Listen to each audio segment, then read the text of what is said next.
Math की यात्रा online में सभी दोस्तों का स्वागत है। दोस्त हम बात कर रहे थे बिहार स्टेट सेकंड पेपर की। देखिए इस सवाल का उत्तर देना है। सवाल नंबर 16 है। इसके पहले हमने 15 तक डिस्कस करा दिया है। दोस्त जो लोग देखे नहीं है आप लोग पिछला लेक्चर देख लीजिए। हम बात कर रहे हैं 16 नंबर सवाल की।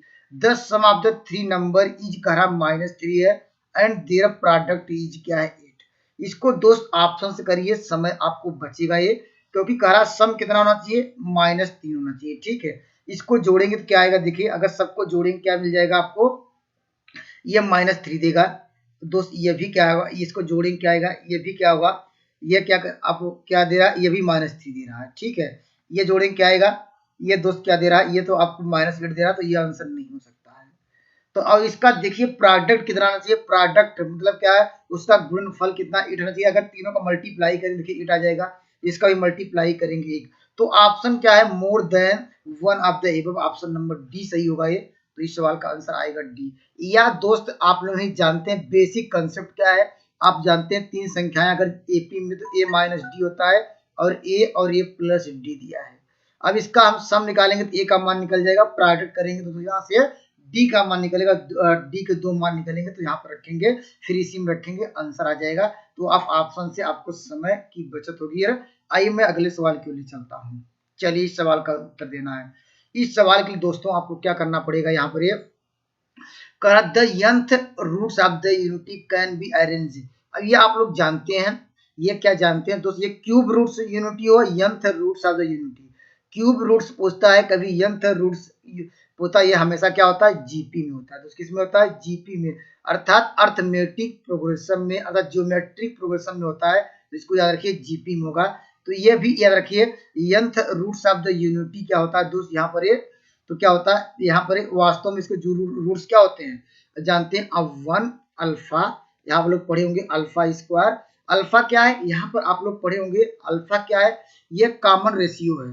और अल्फा की वैल्यू कमेंट करिएगा, अल्फा की वैल्यू क्या होती है दोस्त। ये भी पूछा जाता है कभी कभी, देखिए इस बार nth roots of the unity पूछा तो पूछता है सम ऑफ द रूट्स। अगर पूछता है यहीं पर इसका जो सम निकालिए, जहाँ nth of the roots unity का सम क्या होगा, तो सम दोस्तों इसको नोट डाउन कर लीजिए। सम क्या होता है, इसका 0 होता है। ठीक है, अगर इसको अगर सम किया 0, इसका प्रोडक्ट पूछा तो क्या आएगा, प्रोडक्ट भी इसका लिख लीजिए। इसका प्रोडक्ट क्या हो जाएगा, तो लिखेंगे -1 का होल पावर n -1।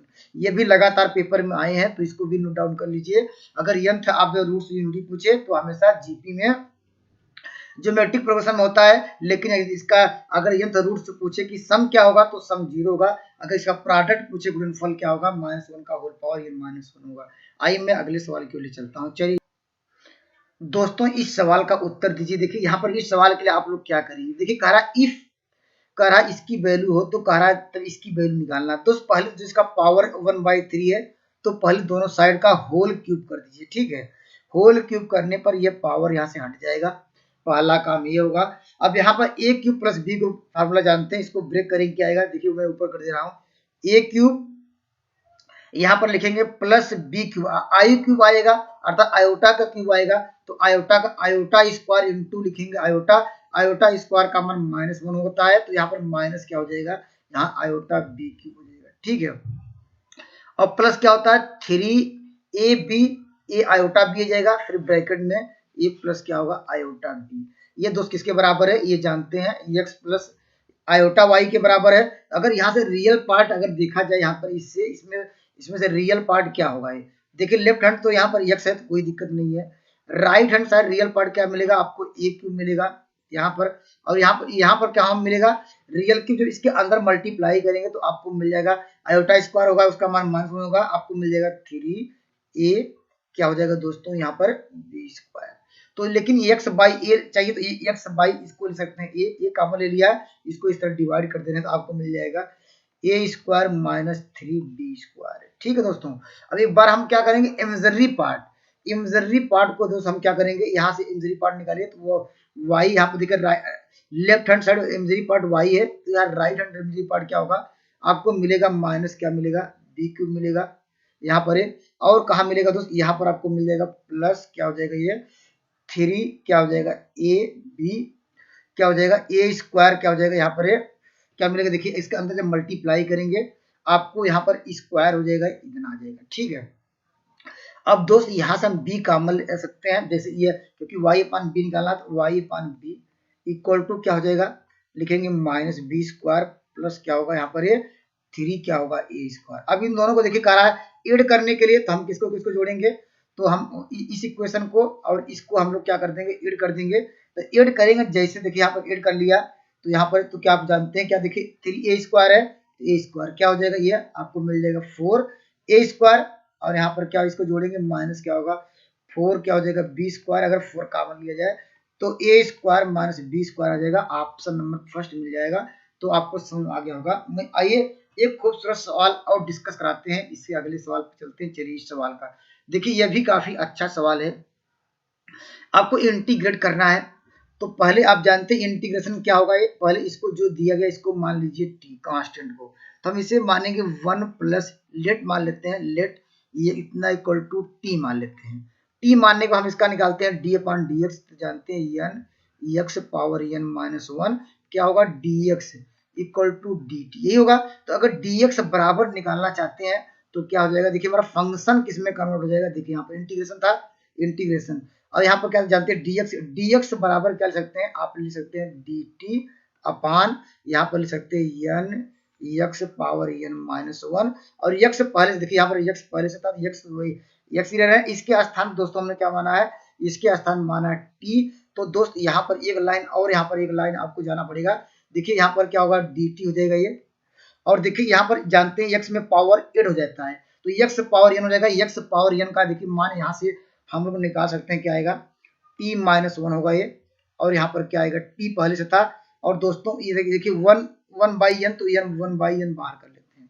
अब इसका इंटीग्रेशन आप आसानी से कर सकते हैं, इसका इंटीग्रेशन आप लोगों को पता होगा ये, इसको पहले एक लाइन इसको ब्रेक कर लीजिए, यहाँ पर लिख सकते हैं dt अपान t माइनस 1, और यहाँ पर माइनस आएगा प्लस, इसको करना पड़ेगा माइनस 1 अपान क्या होगा ये, यहाँ पर t आएगा। इसका इंटीग्रेशन आसानी से दोनों को जानते हैं आप लोग, यहाँ dt के साथ t के सापेक्ष, तो सवाल का आंसर क्या हो जाएगा, यहाँ पर dt आएगा। तो यहाँ आंसर क्या लिखेंगे 1/2, यहाँ पर लिखेंगे log, ये log t होगा, यह और log m में t माइनस 1 होगा, t होगा, और यहाँ पर कांस्टेंट क्या होगा प्लस c जोड़ देंगे, तो सवाल का उत्तर कौन सा मिल जाएगा, तो यहाँ पर क्या हो जाएगा ऑप्शन नंबर क्या मिल जाएगा, ऑप्शन नंबर बी मिलेगा। देखिए यहाँ पर जैसे यहाँ पर देखिए t माइनस 1 की वैल्यू क्या हो जाएगी x पावर n, देखिए x पावर n है, और t बराबर क्या देखिए यहाँ पर दिया है, जब वैल्यू रखेंगे ऑप्शन नंबर बी मिल जाएगा। तो आप इतना कर ही लेंगे। आइए मैं अगले सवाल की ओर बढ़ता हूँ। चलिए इस सवाल का उत्तर दीजिए। यहाँ पर ये तो सिंपल सवाल है दोस्तों, ये उत्तर सभी ने इसका सही जवाब दिया होगा। यहाँ पर चलिए इस सवाल को क्या ऑप्शन आप लोग दिख नहीं रहे, चलिए इतना ले लेते हैं।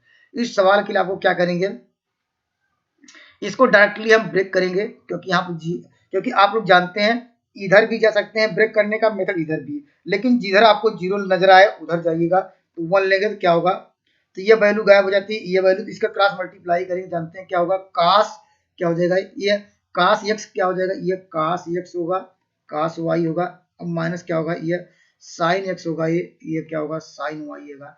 लेकिन आगे जाना नहीं, क्योंकि आप इधर जाइए या इधर जाइए, तो आप इधर जाइए अगला लेंगे जीरो, फिर अगला लेंगे जीरो, तो आगे सब जीरो मिलेगा, तो आगे जाने के लिए नहीं। ये किसका फार्मूला है, आप सभी लोग जानते हैं, ये कास x प्लस वाई का फार्मूला है। तो सवाल का मिल जाएगा ऑप्शन नंबर आपको मिल जाएगा सी। आइए मैं अगले सवाल की ओर लेके चलता हूँ। चलिए इस सवाल का उत्तर दीजिए। यहाँ पर यह भी काफी अच्छा सवाल है दोस्त। इस सवाल के लिए आप क्या करना पड़ेगा, आप लोगों को इसका इंटीग्रेशन करना पड़ेगा। इंटीग्रेशन कैसे, देखिए यहाँ पर इसको अगर ब्रेक करेंगे क्या होगा, इसको दो पार्टों में ब्रेक कर सकते हैं, e पावर x इंटू ई के पावर माइनस वाई।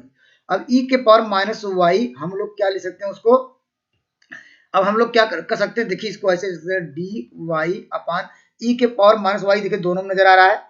जब हम जानते हैं इसको ऊपर ले जाएंगे ई के पावर वाई, इस साइड हम कर सकते हैं। इतना तो आपको बेसिक हम लोगों को जब पता है, इतना हम लोगों को अनुभव है दोस्तों, आप लोगों को भी है, तो दोस्त इतना तो जानते हैं कैसे किया जाता है। और यहाँ पर इसका इंटीग्रेशन करना है, तो इंटीग्रेशन कर डालिए, तो क्या होगा ई के पावर क्या होगा वाई इक्वल टू क्या होगा ई के पावर एक्स, ये तो वही रहेगा, इसका हो जाएगा एक्स क्यूब बाई क्या होगा 3। अब जानते हैं जब भी इंटीग्रेशन लगाएंगे तो कोई ना कोई है तो कांस्टेंट जोड़ते हैं, तो कौन सा आंसर आपको दिखे, कौन सा आंसर आपको मिल गया, तो आंसर नंबर आपको मिल जाएगा, ऑप्शन नंबर आपको मिल जाएगा, ऑप्शन नंबर ए।